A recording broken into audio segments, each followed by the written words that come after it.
கிறிஷோட பெரியப்பா பெரியம்மா கிட்ட முத்து பேசிக்கிட்டே வர்றாங்க. பேசிக்கிட்டு வரும்போது மீனாவை பத்தி ரொம்ப பெருமையா முத்து பேசுறத கேட்டுட்டு, உங்க ஒய்ஃப பத்தி நீங்க இவ்வளோ தூரம் சொல்றீங்க, அவங்கள நாங்க பார்க்கணும் அப்படின்னு சொல்லிட்டு அவங்க சொன்னதும், "ஏங்க எங்க வீட்ல யாருமே இல்லங்க. எல்லாரும் வெளியில போயிருக்காங்க. நீங்க நாளைக்கு வரீங்களா? நாளைக்கு உங்கள நான் கூட்டு போறேன். எல்லாரும் நாளைக்கு வந்துருவாங்க" அப்படின்னு சொல்லிட்டு முத்து சொல்றாங்க. உடனேவும் கிறிஷோட பெரியப்பாவும் பெரியம்மாவும், "சரிங்க, நாளைக்கு கண்டிப்பா நாங்க உங்க வீட்டுக்கு வந்துட்டு, உங்க வீட்ல உள்ளவங்கன்னா பார்க்கணும். கண்டிப்பா உங்க ஒய்ஃப பார்க்கணும்" அப்படின்னு சொல்றாங்க.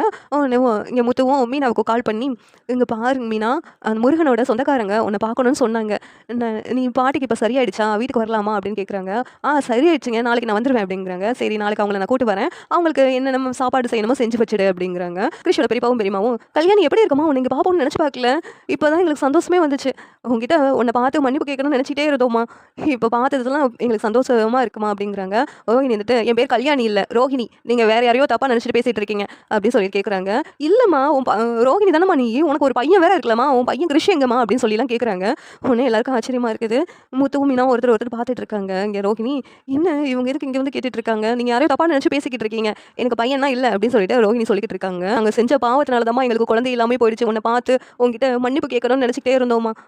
எங்க மேல உள்ள கோவத்தினால தான் இப்படியெல்லாம் பேசுறியாம்மா?" அப்படின்னு சொல்லிட்டு கேட்குறாங்க கிறிஷோட பெரியப்பாவும் பெரியம்மாவும். உடனே, "நீங்க யாருன்னே எனக்கு தெரியாது. இங்க பாருங்க முத்து, இவங்க யாருன்னே தெரியாது. இவங்கள எதுக்கு வீட்டுக்கு கூட்டு வந்திருக்கீங்க? இவங்க என்ன வேற யாரோ நெனச்சு என்ன என்கிட்ட இப்படிலாம் பேசிக்கிட்டு இருக்காங்க" அப்படின்னு சொல்லிட்டு ரோஹிணி சொல்லிக்கிட்டு இருக்காங்க. "கல்யாணி, எதுக்கும்மா இப்படிலாம் பேசிக்கிட்டு இருக்க? நாங்க ஒண்ணும் வேற ஆள் இல்லலம்மா. என் வீட்டுக்காரரோட தம்பிய தானம்மா நீ கல்யாணம் பண்ண." கிறிஷோட பெரியம்மா, பெரியப்பா சொல்றதெல்லாம் கேட்டு எல்லாரும் ஷாக் ஆகி பார்த்துட்டு இருக்காங்க.